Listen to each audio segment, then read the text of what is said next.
Fistula मेरे बड़े पैसे हाँ मैं बहुत परेशान है। मेरे बच्चे कदम लगी बीमार है, कान भी परेशान है। मेरा दिल नहीं करता किसी ने बोल वास्ते। सेहत कार्ड बंद हो गया, मैं बहुत परेशान है। मेरे बच्चे की डायलिसिस हो जाए, मेरी गुंजाइश नहीं आन जान दी। मेरे को किराया ही कोई नहीं है। हाँ जुट्टी कोई नहीं, मैं किसी की मंग तो भेजी पाई।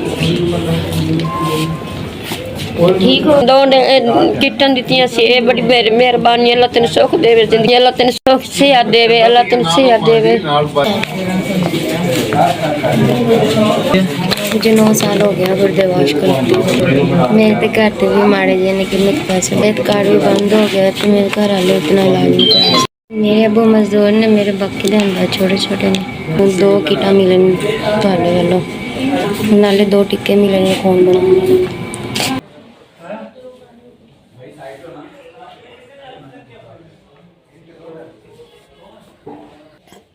टिकटा मेरे वालद साहब अजी पिछले 3 साल तो इन्हों के गुर्दे फेल हो गए।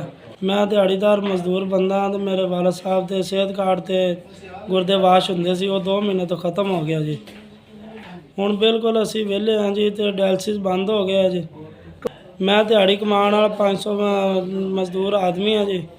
500,000 की दिहाड़ी होंगी आ, 5,000 का डायलिसिस होंदा जी।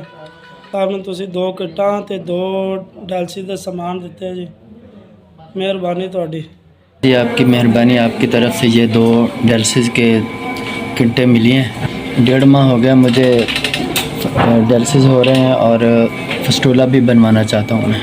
मेरे को पैसे नहीं है फस्टूला बनवान देते, फिर कितों पैसे लईए।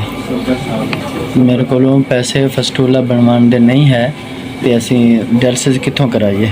ਜਦੋਂ ਅਸੀਂ बीमार ਹੋਏ उदों ਦਾ सेहत कार्ड ही बंद हो गया। ਵੀ ਅਸੀਂ ਤੁਹਾਡਾ ਸ਼ੁਕਰੀਆ, ਤੁਸੀਂ ਸਾਡੀ ਮਦਦ ਕੀਤੀ। ਅੱਲਾਹ ਪਾਕ ਤੁਹਾਨੂੰ ਹੋਰ ਮਦਦ ਕਰਨ ਦੀ ਤੌਫੀਕ ਦੇਵੇ।